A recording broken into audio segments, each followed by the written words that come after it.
The gifts we have received, we dedicate as we affirm our lives in community.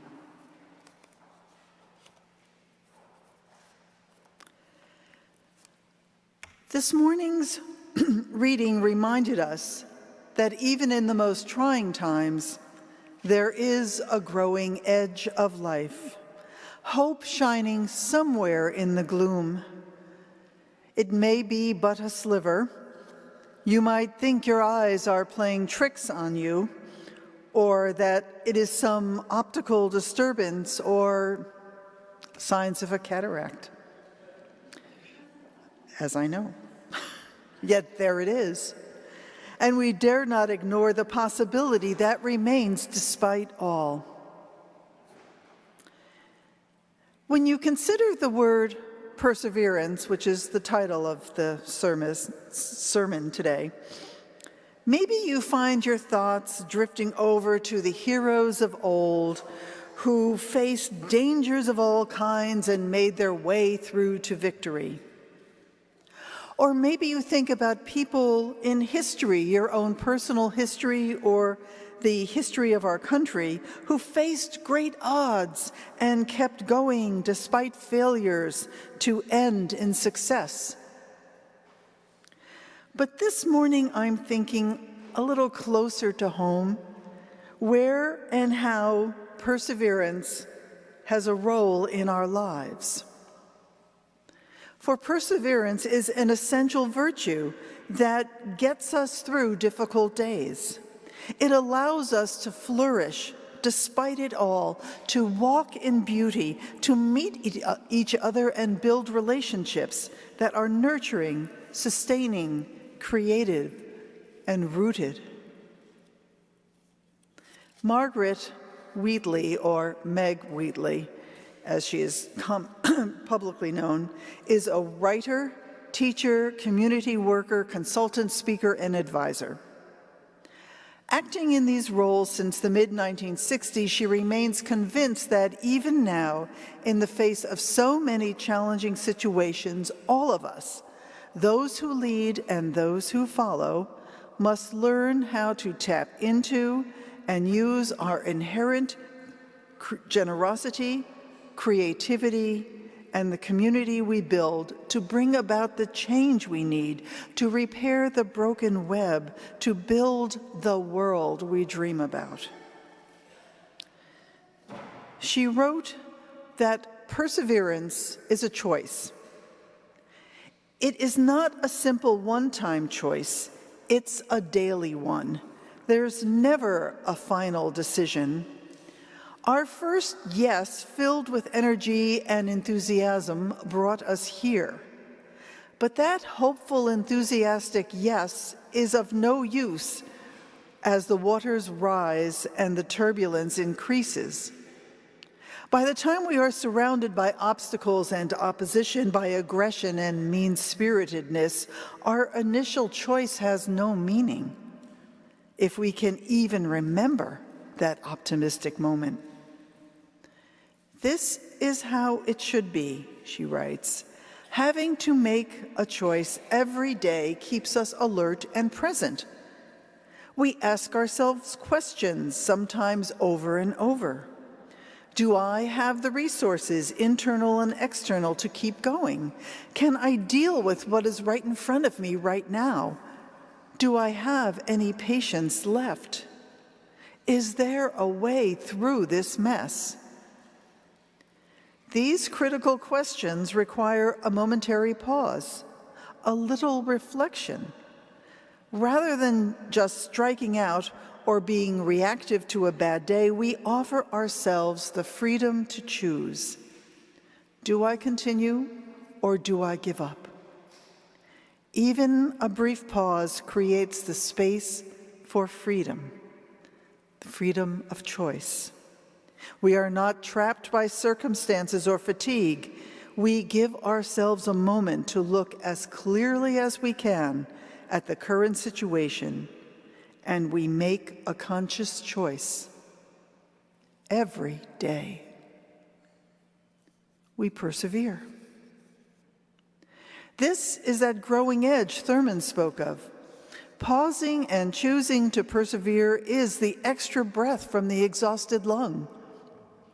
It is the upward reach of life when weariness closes in upon all endeavor. Perseverance is an affirmation of our humanity. It is a refusal to merely react, and it asks us to engage with life, even when it is difficult or may seem impossible. Our response to the world and our situation is motivated and fueled by hope. But it is perseverance that moves us through. It is all the resources of strength and power and love we can muster. Perseverance keeps us from just being swept along by the current. It is choosing to be present and awake, choosing how to live and what to fight for. Yet our living and our choice to persevere also opens us up to new awareness, a new awareness of the intense beauty of the human existence and its intense fragility. And it opens us to joining with others who are doing the same. People who persevere, Wheatley says, walk the undulating edge between hope and fear, success and failure, praise and blame, love and anger. This difficult path often feels razor sharp and dangerous, and it is. Scientists call it the edge of chaos. It is the border created by the meeting of two opposing states, and neither state is desirable, she says. In fact, each is to be avoided no matter how enticing or familiar it appears. Possibility only lives on the edge. Security is not what creates life. Safety, safe havens, guarantees of security, none of these give life its capacities. Newness, creativity, imagination, these live on the edge. And so does presence. I wondered at her statement that neither of these states is desirable. Hope, success, praise, love, what is wrong with living in those states? I think what she's telling us is that if we want to increase creativity and possibility and make a new vision come alive, we can't just hunker down where we are comfortable. We need to venture out to that edge where those opposing conditions meet: hope and fear, success and failure, praise and blame, love and anger. We have to walk that undulating edge. And the only way to do so is by being fully present, bringing our whole selves into everything we do, not relying on autopilot or phoning it in, as tempting as that may be at times. And actually, I'll admit as I say that, sometimes that's necessary too, to give yourself a break. But we can't rely on that. Presence is the only way to walk the edge of chaos. And some days it feels like we are really on that edge. Wheatley tells us that we have to be nimble and awake as a high-wire artist, sensitive to the slightest wind, circumstances, emotions. We may find this high-wire exhausting at first. But there comes a time when we rejoice in our skillfulness. We learn to know this edge, to keep our balance, and maybe even dance at incalculable heights. Walking the edge never stops being dangerous. At any moment when we're tired, overwhelmed, fed up, sick, we can forget where we are and get ourselves in trouble. We can lapse into despair or anger, or we can get so caught up in our own enthusiasms and passion that we lose sense of our perspective or timing and crash into an exhausted mess. It happens. And we get up. And the edge is where life happens. So we notice where we are, and we won't or try not to lose our balance. Edge walking is clearly not for the faint of heart. And like all balancing acts, it is tricky. But if we don't try it, we're stuck. So beginning here, now, right here, one step at a time, one thought or action or hope at a time, we are walking that edge.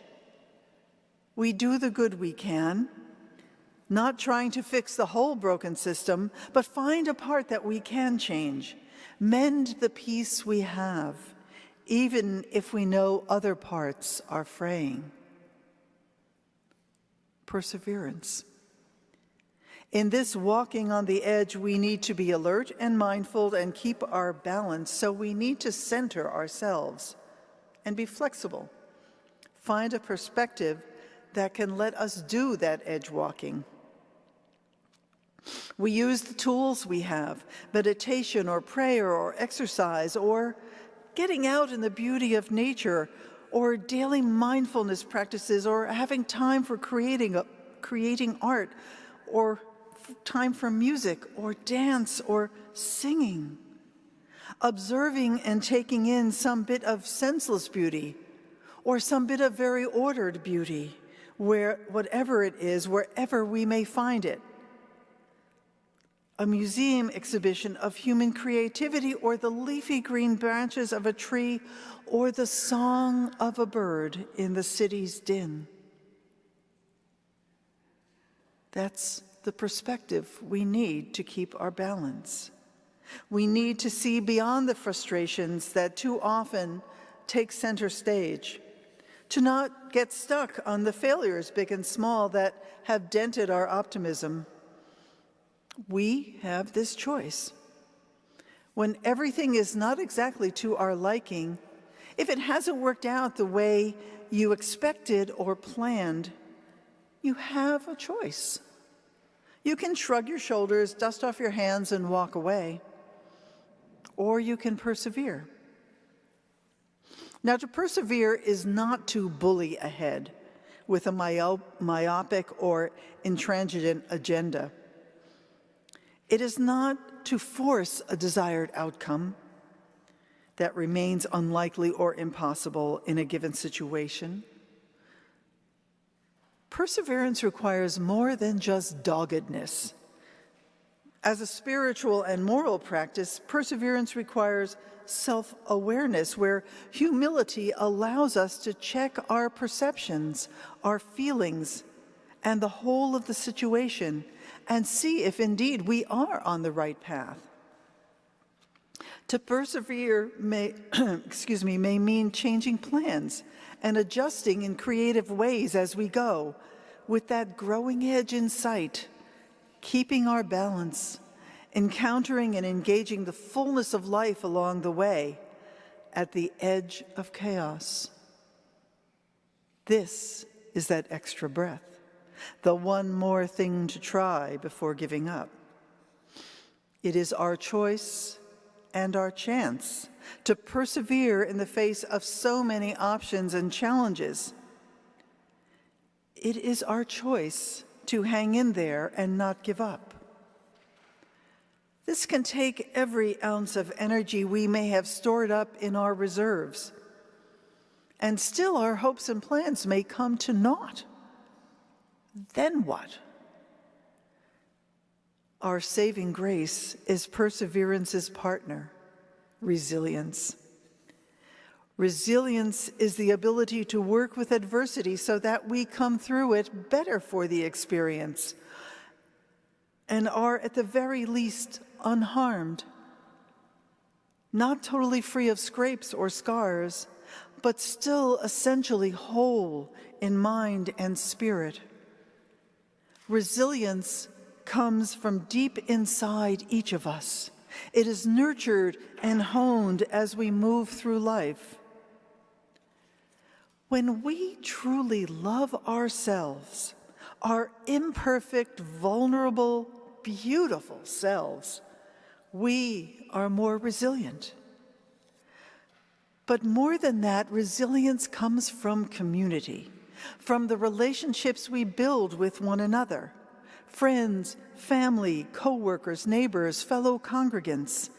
These communities we create and sustain, these relationships where we can lean on each other for support when we need it, are absolutely essential.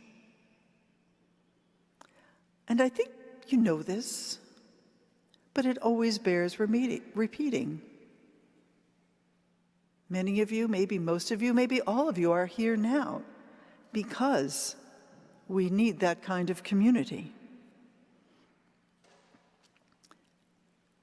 These relationships where we can lean on each other for support. It is not enough to simply persevere on one's own. To be resilient is not to be toughened up and thick-skinned and inured to pain.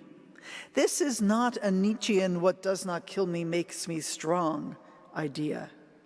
Rather, it's almost the opposite, more like a kind of softening, offering loving kindness to ourselves and to others.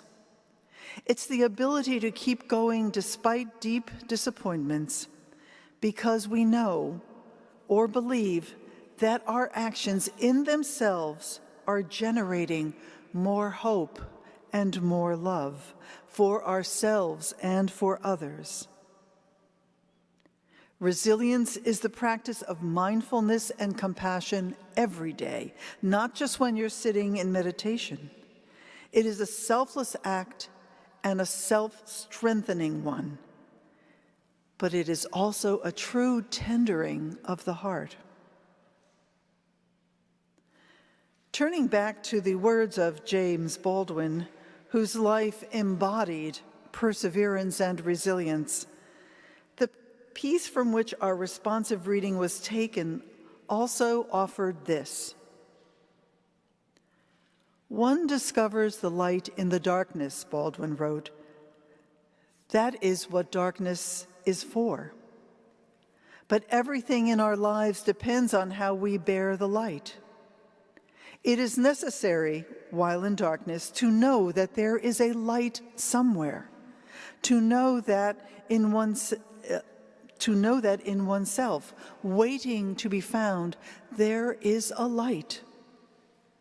What the light reveals is danger, and what it demands is faith. This is why one must say yes to life and embrace it wherever it is found. And it is found in terrible places. Nevertheless, there it is.